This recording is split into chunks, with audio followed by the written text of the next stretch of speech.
vamos a centrarnos en las habilidades más importantes para trabajar el yo, ¿no? Desde lo más cercano a lo más alejado de nuestro, para realmente que demos unas pequeñas tips que a la gente le pueda servir. Perfecto. Sí, vamos a ir, si queréis, más a lo práctico, más al grano, y si hay otro tema que queréis que hablemos otro día, a ver si la tecnología nos lo permite, que eso no hay ningún problema. Perfecto. Es que Instagram ahora está a tope. Claro, es que es la hora un poco punta. Lo que pasa es que, claro, antes, bueno, podemos planificar otro día más pronto, a ver si se oye mejor. Vale, pues perfecto, vamos a ver eso, vamos a ver herramientas. Claro, por ejemplo, aparte, como psicóloga, el autoconocimiento, ¿no? La importancia de darnos cuenta, lo importante es, ¿qué es esto de conocerse? Muy buena pregunta, porque hay muy poca gente que se conoce. Es decir, muchas veces lanzas así rápido esa pregunta de, bueno, dime 4 características que te definan. Y nos quedamos como en bloqueo diciendo, ostras, no sé ni qué decir. Lo que está diciendo Red es muy importante, conocernos a nosotros mismos, saber qué habilidades tenemos, qué valores tengo, qué herramientas, qué tengo yo dentro, cómo soy, para poder enfrentarme a las cosas que me pasan o no. Esta pregunta muchas veces no la sabemos contestar. ¿Por qué? Porque no hemos hecho este trabajo de introspección en el que podemos sacar esas habilidades. Entonces, ¿qué ejercicio, por ejemplo, os podría recomendar? Buscar, por ejemplo, por internet una lista de actitudes personales, de fortalezas personales, ¿vale? Tenemos diferentes listas que al final son como adjetivos que definen un poco los valores que yo tengo o no. Pues, por ejemplo, altruista, solidaria, fortalezas personales, el trabajo en equipo, ¿no? Son esas características que tenemos, que a lo mejor no sabemos definirnos, pero sí que es importante como ser más conscientes de ello, porque cuando tengo un problema delante, si yo sé que soy hábil en el trabajo en equipo, por ejemplo, yo lo sé, soy consciente de ello, voy a tener más seguridad a la hora de ponerlo en práctica en una situación. Entonces, al final, os puedo recomendar eso, ¿no? Buscamos por internet alguna lista, por ejemplo, de actitudes personales, que hay muchísimas, positivas y negativas. Ojo, que al final esto no va solamente de darnos cuenta de lo maravillosos que somos, sino también de ver qué cosas podríamos mejorar, porque ser conscientes de ellas nos va a ayudar a querer mejorarlo. Y lo que vamos a intentar hacer es como una especie de bueno, pues como un mapa, ¿no? De mí mismo. Vamos a poner como esas cualidades que tengo, tanto positivas como negativas, como un yo real, ¿no? Una definición de esas características y actitudes que yo tengo.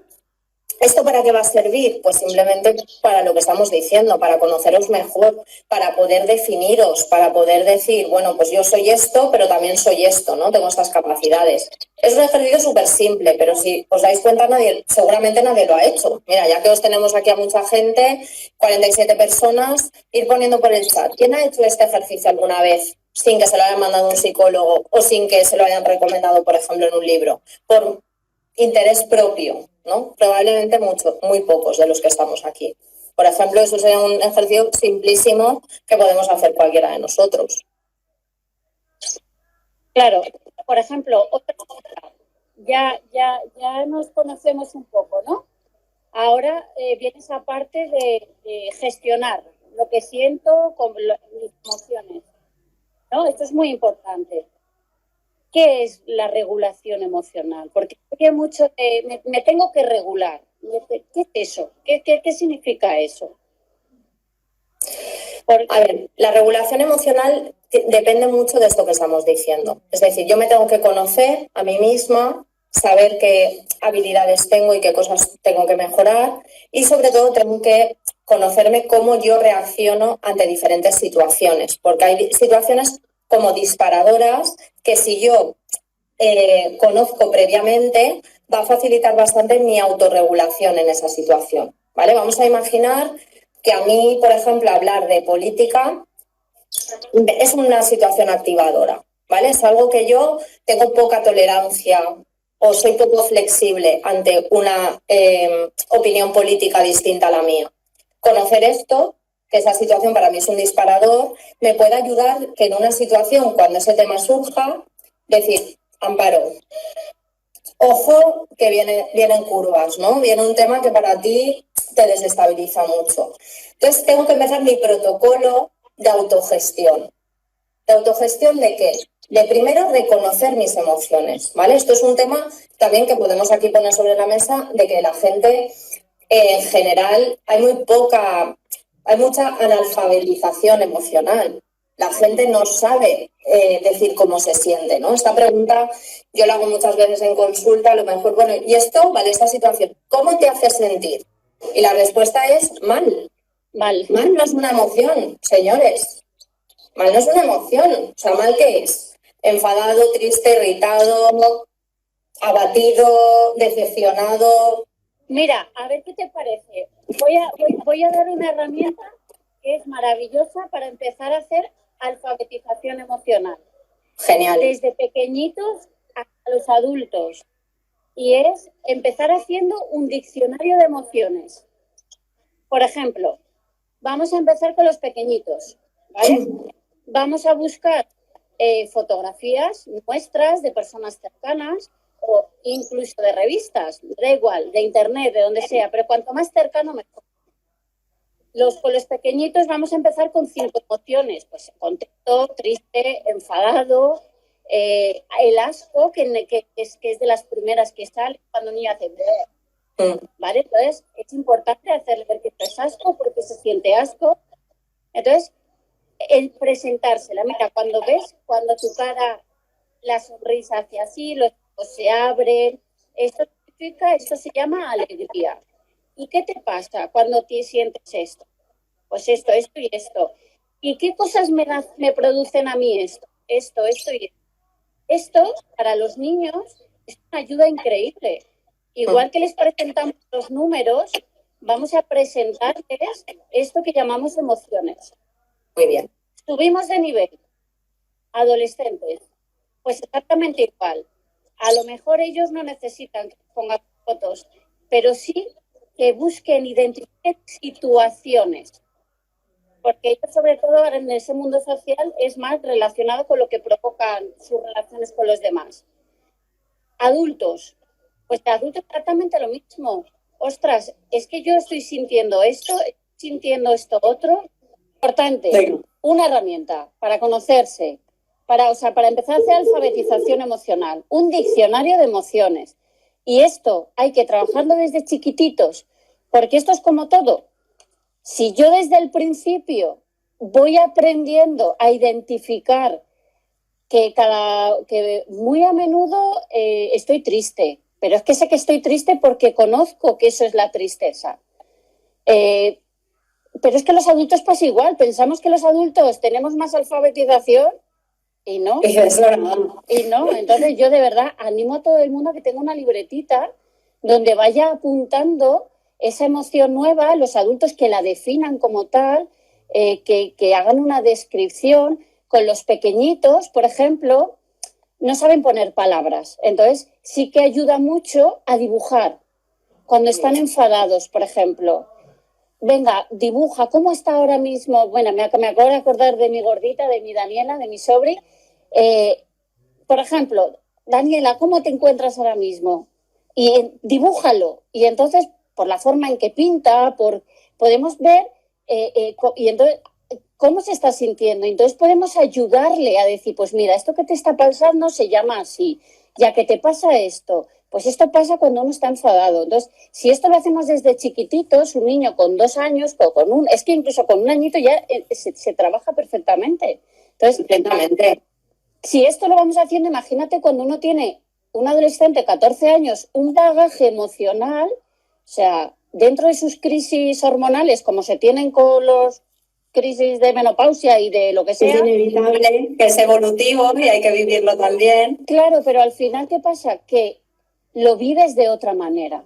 Se vive desde la aceptación y no desde la angustia. Totalmente. Totalmente, y además lo que estábamos hablando antes, ¿sabes? El tema del autocontrol o la autogestión emocional. Si yo sé exactamente cuál es la emoción que siento, puedo preparar, ¿no? O prevenir o trabajar en mí sobre cómo lo gestionaré mejor. Claro, porque es que no se gestiona igual el enfado que la irritabilidad, que otra emoción desadaptativa. ¿Por qué? Porque es que los pensamientos que hay detrás de esa emoción son totalmente diferentes. Es decir, porque lo primero que hay que decir aquí es que las emociones no vienen del Espíritu Santo. Las emociones vienen aquí arriba, señores, de cómo enfocamos las cosas. Entonces, lo primero al final que tengo que saber o conocer de mí es esos pensamientos que tengo.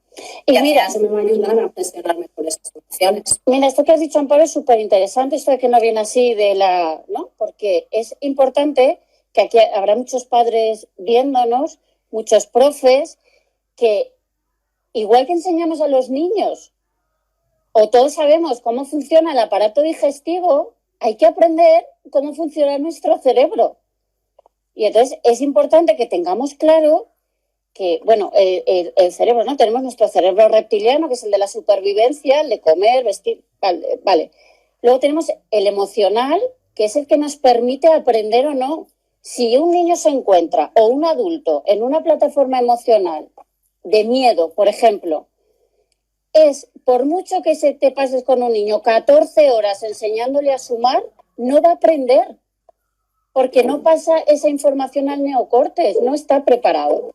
Entonces, desde aquí, por favor, llamamiento a aprender cómo funciona nuestro cerebro. Que ahora hay cosas en internet súper sencillas que lo explican. O sea, entonces, total.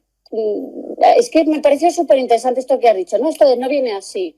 O igual, Amparo, sí. ¿Se nace inteligentemente, emocionalmente inteligente o se hace uno? Porque esta es otra pregunta importante. A ver, cada uno tenemos una personalidad y al final la genética cuenta en muchos factores, pero al final, como casi todas las habilidades de la vida, son entrenables. Es decir, todas las habilidades que componen la inteligencia emocional son totalmente entrenables. Por ejemplo, las habilidades sociales. Todo lo que se llama habilidad se entrena. Si yo lo pongo más en práctica, voy a mejorar. Si se das herramientas para mejorarlo, voy a mejorar. Pero como todo, hay que invertir un tiempo, hay que entrenarlo, no es tampoco de la noche a la mañana. Pero al final, el saber gestionar mis emociones, el interpretarlas en los demás, las habilidades sociales, la comunicación, ¿no? La capacidad de empatía con los demás, todas estas habilidades que engloban al final la inteligencia emocional son totalmente trabajables. Hay personas que nacen más hábiles en unas con otras, como pasa con las matemáticas. Yo no soy muy hábil en matemáticas, la verdad es que mi capacidad de eso es bastante floja, tampoco es que me lo entrene mucho, pero en cambio para lo lingüístico tengo mucha más habilidad. Entonces, claro, igual que a nivel la inteligencia académica, por decirlo de alguna forma, hay personas que son mejores en unas habilidades que en otras, en la inteligencia pasa lo mismo, pero todo es entrenable. Exacto. Eso es otra cosa importante, que la gente piensa, es que yo, como igual que lo de la creatividad, ¿no? Es que yo no soy creativo, no, es que la creatividad la asociamos solo al arte, no, es que se puede ser creativo tomando decisiones. Entonces, hay que entrenarlo. Y esto es súper importante. La inteligencia emocional, uno nace con un ADN, ¿no? Que tiene una serie de características, pero al final mi autoconocimiento se desarrollará si lo entreno. Mi capacidad de regularme será más si la entreno. Seré más empático o no si lo entreno. No voy a ser más empático porque decida, mira, he decidido que mañana voy a ser más empático. No, exactamente. Pero como todo, es decir, yo quiero adelgazar o estar más fuerte y no voy a ir al gimnasio un día y voy a conseguir el cuerpo que quiero, sino voy a tener que entrenarlo. Entonces, al final es como todo. Al final todo va de lo que yo quiera mejorar, lo que quiera potenciar en mí, tengo que dedicarle un tiempo y al final entrenarlo. Claro, sí que es verdad que desde aquí yo hago un llamamiento, yo imagino que tú en consulta también te lo habrás encontrado, es a que la gente no tenga miedo a descubrir su mundo interior, porque por esta herencia educacional que hemos tenido es algo como que siempre se mira hacia afuera, nunca hacia adentro, ¿no? Y parece que el que mira un poco hacia adentro o habla de eso que siente es como rarito, ¿no? Y gracias a Dios ya no lo dicen 4 frikis de turno, ya lo dice la neurociencia. O sea, los científicos, señores, están hablando de que está demostrado de que la emoción supera siempre a la razón. Con lo cual vamos a darle la importancia que tiene a ser emocionalmente inteligente. Entonces creo lo que tú dices, total, el tema de... Yo creo que hay muchas personas que tienen miedo a escucharse, a conocerse mejor, por no saber cómo gestionar lo que encuentren, pero bueno, para eso hay, pues ahora mismo, pues eso, lo que hablábamos antes, ¿no? De que los psicólogos te pueden ayudar a eso, que esto no es de solo van las patologías, sino al final te enseñan herramientas. Y muchos libros buenos, fiables, muchas páginas web muy fiables en las que puedes empezar a documentarte, ¿no? A aprender un poco sobre ti. Pero muchas veces también es no darle importancia, ¿no? Que es lo que estábamos hablando antes. Creo que vamos en piloto automático y no le damos importancia a esto que estamos hablando. O sea, yo me encuentro muchos padres, bueno, tú sabes que en el centro nuestro tenemos un curso de inteligencia emocional para niños. Ahora estaba funcionando muy bien, la verdad es que teníamos un grupo de niños bastante bueno, pero me cuesta muchísimo encontrar a padres que piensen que es importante dedicar un par de días al mes a trabajar la inteligencia emocional de sus hijos. Pero sobre todo porque tenemos el prejuicio de que parece que esto lo tienen que hacer los niños que son muy nerviosos y no se controlan, o los niños que es que no hablan. No, señores, que estamos aprendiendo a ser personas, igual que aprendemos a comer, igual que aprendemos a desarrollar un deporte, ¿verdad? O sea, entonces hay mucho tabú sobre esto. Y mira, de hecho yo, sabes que soy educadora, vengo del mundo de la educación y hay muchos profes con muchísimas ganas de hacerlo diferente, con muchísimas ganas de hacerlo bien, pero el problema es que se sigue formando al profesorado como hace 30 años. En las aulas, que es el otro pilar fundamental para un niño, al final se están encontrando con que no se forman a las personas en inteligencia emocional. Con lo cual, cuando encima vienen de los psicólogos, es como, uy, esto es que necesitan terapia, que no.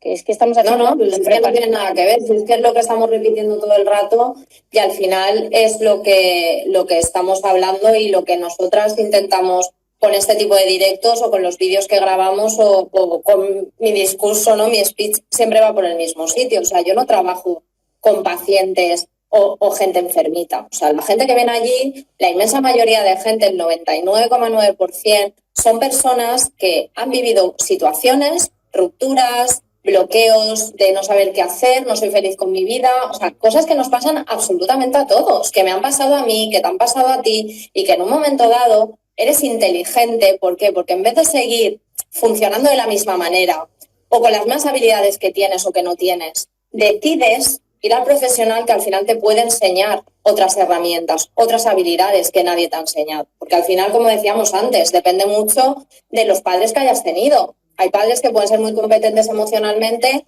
pero hay padres que no han hablado de emociones con sus hijos en su vida. Entonces, claro, pues los chiquillos van creciendo como van.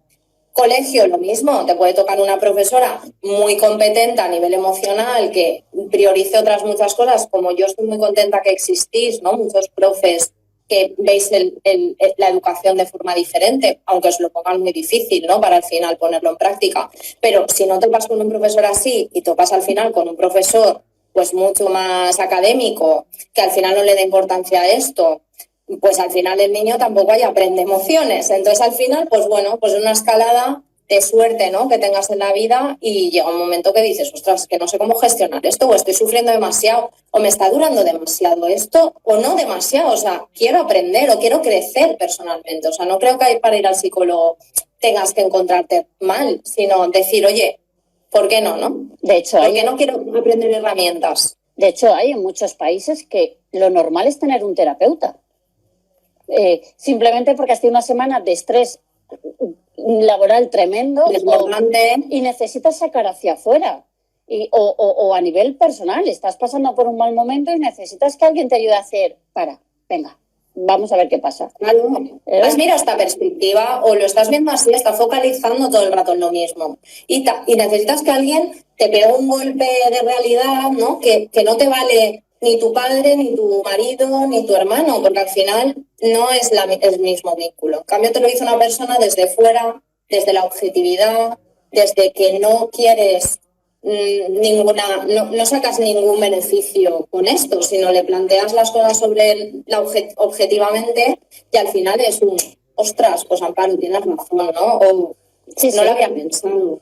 Y la importancia de sacar hacia afuera, porque a lo mejor hay gente que nos está viendo y dice, vale, sí, pero es que yo no puedo ir a un psicólogo, ¿no? Imagínate, yo no puedo ir a un psicólogo. ¿Qué puedo hacer para sacar hacia afuera pues todo eso que me está concomiendo, ¿no? Es algo que igual, o sea, si te gusta dibujar, dibuja y saca todo esto que sientes hacia afuera siendo consciente del por qué dibujas esto y para qué. O yo, por ejemplo, soy muy de diario. Toda la gente que me conoce sabe que yo soy de escribir y a todo el mundo que me conoce lo intento transmitir esto. La importancia de pararse al final del día. O sea, párate al final del día, que son 5 minutos, 5, y párate de decir, a ver, ¿cómo me he sentido hoy? Esto, ¿por qué? ¿Con qué situación no he podido lidiar hoy? Con esta. Y sobre todo, yo, como me sale la vena educativa, no desde el, no he podido esto. No, vale, ¿qué puedo hacer para esto cambiarlo? ¿No? Desde la reeducación. Entonces, yo animo a todo el mundo a eso, a que hagan un diario donde realmente se pueda ver, que mires un mes atrás y digas, ostras, pues es que este mes me pasa la mayoría del mes medio triste. Pues esto es un señal. Consciente, muy bien, de cómo eso ayuda mucho a la autoconciencia, ¿no? Porque a lo mejor yo ya estoy triste, lo dejo pasar, mañana también tengo el día chungo, pero como no me paro a observarlo, a ver un poco el patrón, ¿no? Que voy siguiendo, etcétera, pues al final pues voy acumulando. En cambio, lo que tú estás observando es muy interesante y lo deberíamos hacer todos, escribir. Escribir es increíblemente terapéutico y no escribimos nada, pero no escribimos nada ni para hacer un diario emocional, que es un poco lo que tú estás diciendo, ¿no? Porque la gente no planifica, no se organiza, no se pone en lo que tiene que hacer.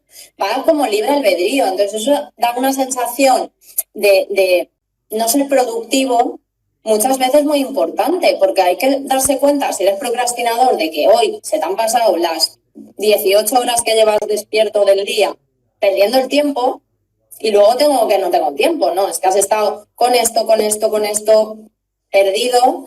En cambio, cuando lo escribes, te da mucha estructura, es mucho más probable. Esto está estudiado también científicamente. Es que parece aquí que los psicólogos que a mí me hace mucha risa, ¿no? No es que yo no creo en los psicólogos, fenomenal, pero tienes que creer, es decir, esto es Dios, Buda, no, o sea, esto no es creer o no creer, por lo menos la terapia cognitivo-conductual, que es la terapia que nosotras utilizamos, ¿no? El método terapéutico, está científicamente demostrado. Es decir, yo no enseño herramientas que me he inventado yo, ni escucho solamente, ¿no? Antes decía, solamente alguna persona.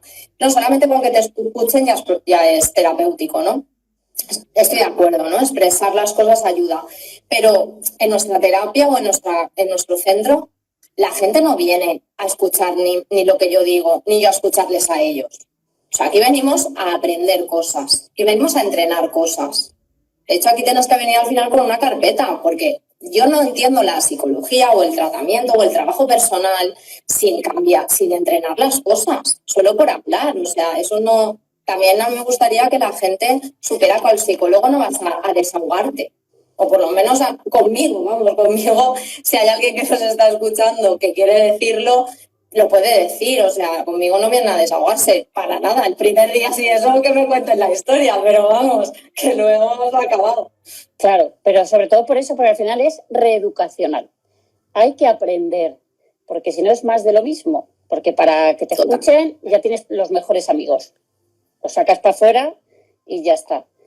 Pues esto pasa con los niños. Ahora tú dices, ¿cómo sé yo, mi hijo, cuál es la emoción que más le embarga? No tan hijo raro, pero es que no sé. Pues, por ejemplo, algo tan sencillo como hacer un bote, ¿no? Yo lo utilizo mucho con los papás. Un bote, cojo un bote. Y entonces, cada día voy a enseñar a mi hijo a que el día que haya tenido un día bueno, que esté contento, lo pinte verde. ¿Por qué no sabe escribir? El día que está triste lo pinta de un color. El día codificáis vosotros los colores. El día que está enfadado lo pinto de este color. Y entonces mamá, papá, profe pone detrás 1, que sé que es el día 1, día 2, día 3. Al final del mes, si ya solo visualmente yo veo que hay muchos rojos, algo está pasando. Mi hijo se pasa el día enfadado. Muy pues, bien. A los que escriben, ya pueden escribir. Y al final del mes con ellos, o de la semana, vamos a ver cómo te has sentido esta semana. ¿Por qué? Porque eso hace toma de conciencia. Y esto al final es normalizar algo que es fundamental para que realmente aprendamos a crecer y a llevar una mochila no emocional, no como la que muchos de nosotros hemos llamado de hay que hacer lo que se espera de ti, el miedo al fracaso y no ver el fracaso como una oportunidad de crecimiento, ¿no? Entonces, todo esto son herramientas que no es para decir, oh, sí, qué guay. Pero yo siempre lo digo, esto es muy guay, sí. Pero no, hay que hacerlo. Hay que ponerse a hacerlo. Y tú, claro, papá... hay que invertir en tiempo en hacerlo, si no, al final no va a cambiar nada. Además, tú piensas, Amparo, ¿cuánto tiempo puede suponer que 4 personas nos pongamos a escribir? Yo y me siento triste, contento, como me sienta, el niño lo pinta y meter en un bote. 3 minutos. Total. Y el trabajo que estamos, y lo que yo estoy aprendiendo de mi hijo y lo que voy a detectar de mi hijo o de mí mismo, mira, yo me dedico a lo que me dedico y mira, os voy a enseñar que yo lo hago, mira, cómo me siento hoy y por qué. Y yo tengo, ves aquí, y voy poniendo el cómo me siento y por qué me he sentido así. Pero es que mira, para mí me parece fundamental. Hoy, ¿qué he aprendido? Muy bien. Y aquí voy apuntando. Pues todo esto se pone en una puerta de casa y cada uno de nosotros pues va poniendo. Y esto es hacer toma de conciencia, esto es entrenar realmente desde el ejemplo con nuestros hijos. Total. Son algunas de las además, cosas que es lo que... Muy bien, es lo que tú estás diciendo. O sea, además con ese trabajo entrenas un montón de cosas, porque al final es un rato con tu hijo, con conciencia del niño y de ti como padre, de cómo funcionan las cosas. Entrenas la comunicación, al final es un rato para comunicarnos. Fíjate, sin entrar en manualidades, ¿vale? Que a mí me parecen fantásticas y maravillosas por compartir un poco con ellos, sobre todo con niños más pequeños, que al final sobre todo con los chiquititos, claro, va a ser como un poquito más intensa, pero cuando ya estamos hablando de niños un poco más mayores, a mí me gustaría que todos los padres dedicaran, yo lo llamo el rato emocional, ¿no? Por decirlo de alguna forma. ¿En qué consisten? Vamos a bajarnos o bien el diario emocional que estaba diciendo, el diario de emociones que estaba diciendo Rebe antes, hacerlo casero, que, bueno, cuanto más trabajes en algo, más potente va a ser a nivel interno. ¿Por qué? Porque has invertido mucho más tiempo, porque es buena la escritura, porque invierto mucho más... es como mucho más completo el trabajo cognitivo al escribir que solamente al pensar.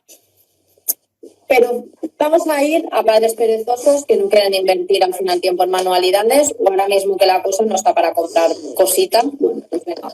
Pues el rato de rotuladores, Amparo. Ya, sí, hay de todo, pero venga, para padres perezosos, que a ti te encantan las manualidades, pero ya sabes que hay padres que eso les da pereza, para que no tengan excusas, vamos. El rollo es para que no hayan excusas por aquí. Bueno, ¿qué consistiría? Bajamos de internet una tabla de emociones que hay, las que queráis, con muñecas y muñecas, de pequeñajos, de más mayores, el emocionario, que es que lo tenéis gratuito, ahora mismo está gratuito por el confinamiento, el libro El emocionario, que lo recomendamos, que es para más mayores, porque al final son emociones más complejas, pero bueno, el emocionario, muy bien. Un gran libro para trabajar, yo tengo también en la consulta Amar, tengo un montón, bueno, todos los tengo porque son muy útiles para trabajar cosas, pero quizás es más complejo, ¿no? Vamos a poner una tabla de emociones básica, que para más mayores que tengan más emociones. Bueno, ¿y qué vamos a hacer? Pues vamos a dedicar un rato del día a hablar con nuestros hijos sobre emociones, ¿vale? Es decir, el juego consiste en que no solo ellos nos tienen que expresar las emociones, sino que nosotros también tenemos que expresarle nuestras emociones a ellos. porque papá, mamá también sienten cosas, también se enfadan, también les pasan cosas, ¿no? Entonces, al final consiste en que cada uno de la familia cuente o diga 3 emociones que haya sentido hoy. Y cuente por qué. Pues, por ejemplo, pues hoy me he sentido, imagínate, nerviosa porque se nos ha cortado varias veces el directo a Rebeca y a mí. Luego me he sentido enfadada porque digo, jolín, para un rato que teníamos, pues tal. O porque se me ha quemado la comida. Y me he sentido tranquila porque he podido descansar después de comer. ¿Vale? Entonces yo cuento mis 3 emociones, mi hijo cuenta las suyas, mi otro hijo, mi marido, etc. Entonces, ¿qué pasa? Que los niños, aquí se fomenta muchísimo la comunicación, porque al final nosotros también somos un ejemplo de emociones. Si la mamá también se enfada o la mamá también se pone triste, todo esto estamos normalizando las emociones, no tapándolas. Porque uno de los errores que muchas veces se hace es tapar las emociones. Exacto. Y por eso es bueno también escribir. Yo, como verás, intento también dar herramientas para los peques, porque los padres muchas veces dicen, ya, pero es que mi hijo no habla. Por ejemplo, niños que son muy callados o muy suyos, que tienen pues gran reserva a expresar a lo mejor como, pues, lo mismo que está diciendo Amparo, lo mismo, o sea, es que no hay excusa, coges un bote y al niño le dices que cada día tiene que escribir, hoy me ha gustado que, o hoy no me ha gustado, y como él no tiene que hablar, se expresa escribiendo, luego eso se lee y para él no es tan difícil. Porque hay niños que cuando su padre le pregunta, se pueden sentir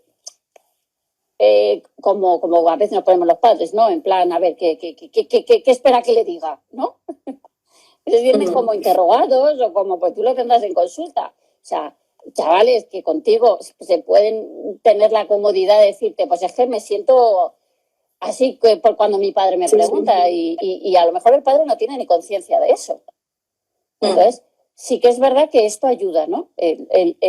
Con niños de 6, de 7 años, de 8, que ya no son pequeños, pero tampoco son adolescentes para ya tener, pues ya, eso. Verbalizar tanto, ¿no? Exteriorizarlo tanto. Perfecto, yo creo que con estas herramientas para lo que es las emociones, la expresión de las emociones y el conocimiento de los demás, de los demás, que al final son una parte de la inteligencia emocional, lo tendríamos. Si quieres, como también hemos abierto un poco antes la caja de lo que es la autorregulación, podemos hablar de alguna técnica para trabajar esto en casa, por ejemplo. Vale, mira, yo antes de nada quiero enseñar para que vea la gente que yo no hablo de boquilla, o sea, es que he abierto ahora mi diario. O sea, mira, esto fue, mira, pone aquí, no vas a poder, no, que era lo que me decía mi cabeza, que no iba a poder porque me apunté al gimnasio, odio ir al gimnasio. Entonces, yo era, no, y bajo pone, y es una chica que me encanta cómo dibuja y pone, y al final he podido. Pues bueno, yo aquí, ¿ves? 18, hablo de cómo me siento, coloreo algunas tal, pues, y me considero una persona con recursos para trabajarme. Y aún así lo hago, porque me ayuda. Entonces, sí que quiero que todo el mundo que está escuchándonos, que vea que todo esto que decimos, o sea, es que se pone en práctica, que es que da igual, o sea, da igual. Entonces, yo os animo, de verdad, os animo. Yo soy muy pesada, pero os animo, por favor. Sí. Probarlo y nos contáis, porque hay que probar las cosas al final que decimos, no solamente escuchar, ¿no? Y decir, ostras, qué razón tienen, sino lo hemos repetido, aquí ni en consulta, ni nada. Las cosas no vienen solas ni se van a interiorizar solas, ¿vale? Va a salir siempre el automático que cada uno tenemos. Entonces, al final, para cambiarlo, para entrenar, hay que esforzarse. Entonces, sin ese esfuerzo y ese tiempo de inversión de ahora, no van a cambiar las cosas. No. Y con respecto a lo que decías de gestionar las emociones, si quieres, mira, te voy a empezar yo por los pequeñitos y tú te pasas para los grandes. Entonces, vale. Pues, por ejemplo, tenemos al niño, como hemos dicho antes, en un momento de que está enfadado y ya hemos conseguido tranquilizarlo un poco con una explicarás tú como profesional la técnica de la tortuga, que es algo maravilloso con los niños. Pero ya hemos pasado después de ese rato de esa técnica que tú vas a presentar. ¿Qué hago? Dibujar. Los niños les fascina dibujar y siempre tienen tiempo para dibujar. Nunca van a poner una excusa para no. Entonces, ¿qué hago? Lo dibujo. Y si está enfadado, le invitas. Ostras, pues veo que estás muy enfadado, ¿no? ¿Te apetece volver a dibujar? A ver, dibújalo otra vez, conforme va pasando. Ah, pues aquí parece que estás un poquito menos, pero veo que sigues disgustado. Así, entonces, para que él vaya tomando cómo va bajando de intensidad su enfado, ¿no? Y al final de ese enfado, incluso invítale a que lo rompa.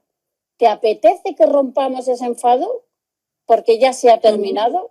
Pues es una manera de enseñarle al niño que eso que siente es normal, que todos nos enfadamos, pero que lo importante es aprender a gestionarlo. Y es a bajarlo muy bien. Exacto, me siento desbordada, voy a dibujar, me gusta, voy a pintar de rojo con rabia, y poco a poco mi presión del lápiz va disminuyendo. Y entonces le hago yo ver como padre que si se ha dado cuenta que cada vez aprieta menos el lápiz, que ha cogido otro color, pues eso significa que tu enfado está bajando.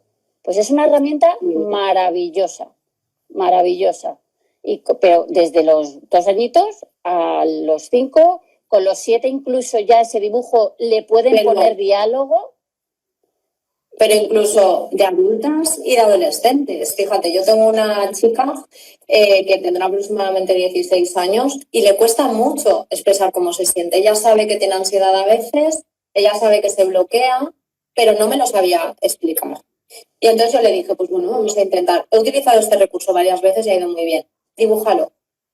Y me mandó un dibujo, Rebe, súper chulo, en el que ella con viñetas, como si fuera un cómic, iba expresando cómo se iba sintiendo. Pues se dibujaba el muñequito de tal manera, y dibujaba como un halo negro, que era como ella se sentía, expresaba cuando venían a hablarle en ese estado como no quiero hablar contigo, luego me quedo sola y me tranquilizo. Es decir, ella con 5, 6, 7 viñetas me dibujó, me expresó cómo se siente. Partiendo de ahí, poco a poco he ido consiguiendo que sea consciente de ese diálogo interno que antes no era, ¿vale? Pero ya fue más fácil expresarlo con un dibujo que verbalizado, ¿no? Entonces, ¿esto que estás diciendo tú? Claro que sí, principalmente con los niños pequeños tiene que ser prácticamente así, porque hasta que no haya capacidad de habla, evidentemente, y al final su cerebro esté formado para expresar de esa manera, pues evidentemente no puede ser de otra manera. Pero incluso adultos, ¿vale? Si os cuesta expresar vuestras emociones, si os podéis sentir más cómodos o escribiéndolo con palabras o si no con dibujos, porque es muy terapéutico y es una forma de fomentar lo que estamos diciendo toda la tarde. El autoconocimiento, el ver cómo me siento, el hacer ese trabajo personal que es imprescindible para cuidarnos a nosotros mismos.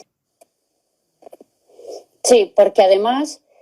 Yo sigo diciéndolo, esto si lo hacemos desde chiquititos vamos a tener adultos muy sanos, niños muy sanos, pero adultos más sanos todavía.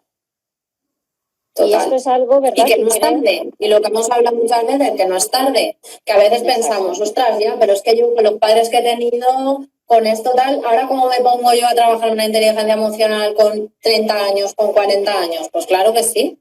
Pues fenomenal, muy buena edad para cuidar nuestra salud mental y para empezar a conocernos, porque a lo mejor te cambia un montón de cosas.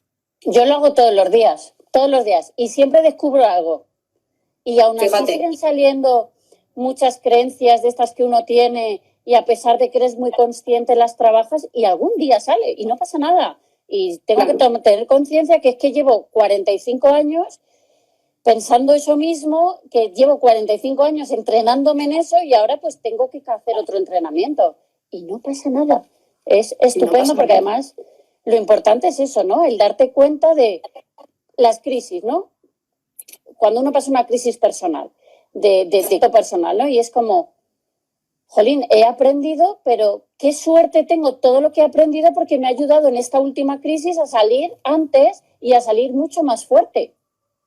Y esto es algo que la gente tiene que tener claro. ¿Qué crisis vamos a tener?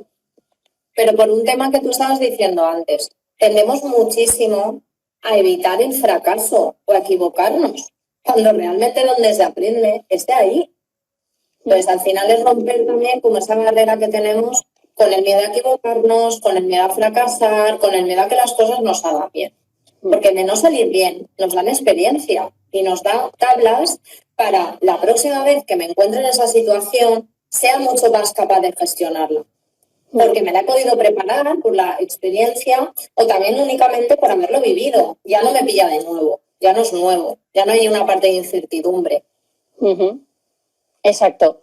Por ejemplo, yo ahora algo que recomiendo a todo el mundo es que provoque experiencias agradables, que generen bienestar, algo que realmente pues te hace sentir bien, bien sea dibujar, bien sea aprender algo nuevo, ¿no? Yo ahora estoy aprendiendo a hacer crochet, porque lo he intentado 3 veces y no lo consigo. Y yo me considero una persona muy habilidosa. Tú me conoces y sabes que yo soy una persona muy habilidosa con las manos. Pues se me resiste y aún así he dicho, no. Hay que tener retos y hay que a nuestro cerebro sacarlo donde está. Explícanos la importancia de esto. Total, de salir de la zona de confort, si es lo que estábamos hablando, o sea, si tú no, al final no entrenas habilidades nuevas, cosas nuevas, al final te estancas en lo que sabes y eso no lleva al crecimiento personal.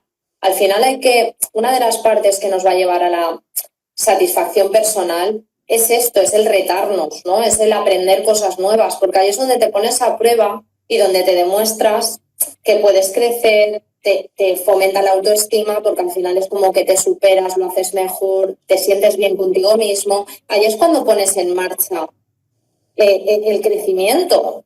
Dentro de siempre lo mismo, no aprendo nada nuevo porque ya soy mayor, el victimismo de perdernos cosas porque ahora ya no. Todo eso al final nos lleva, esa inacción nos lleva al estancamiento. Y el estancamiento al final, si se junta con lo que un poco hablábamos al principio, ¿no? Con unos factores externos que no sean favorables, un momento un poco de crisis, porque algo pase, como ahora estamos, por ejemplo, viviendo, que nos han quitado un plumazo muchísimos reforzadores, muchas cosas que nos hacían sentir bien a cada uno de nosotros. Si eso se junta con un estancamiento personal de que no tengo una vida demasiado enriquecida, soy carne de cañón para un trastorno emocional. Has dicho algo que es súper importante y es el rol víctima. O sea, muchos de nosotros, o sea, hemos aprendido con una facilidad a asumir ese rol de víctima. Es que yo como en mi caso, a mi madre le pasó tal, pues por eso no he podido tal. Claro, porque es que si yo en vez de tal, y al final es para. O sea, si tú retroalimentas eso, que al final esto es lo que te hace ser emocionalmente inteligente, tener esa capacidad, ¿no?, de salir de ese rol víctima y decir, vale, he vivido... Muy bien, total. Sí. Importante eso de la aceptación, ¿no? Tú como psicólogo, imagino que una de las cosas que muchos que os encontraréis será eso, ¿no?, el sacar a la gente de ese rol víctima, ¿no?, del aceptar y a partir de ahí trabajar todo esto que estamos hablando. Pues yo estoy convencida que si ahora preguntáramos cuánta gente tiene ese rol víctima de la mala suerte, de todas las... De mis padres, de mi bagaje, de si hubiera decidido esto, mi vida ahora sería mejor. De mis compañeros, porque es que tengo un jefe, porque es que... Compadarme. Siempre sacando... Esto es el pan de cada día. El pan de cada día, pero no de la gente que viene a consulta, de la gente en general. De todo el mundo. ¿Vale? Todos caemos en este rol en algún momento. Y al final lo que trabajamos al final en consulta, lo que más es nos quedan 30 segundos, Rebe, lo que falta. Bueno, el trabajar los pensamientos, ¿vale? Exacto. Que sería un poco la clave, ese diálogo interno que cada uno tenemos. Y eso es muy largo de explicar, pero muy importante reflexionar. Pues ya sabes, para otro día tienes que hablar de esto, que es súper interesante. Bueno, Amparo, que ha sido un placer. Otro día hablamos de esto. Bueno, Rebe, gracias a todos. Gracias a todos por estar aquí y seguirnos.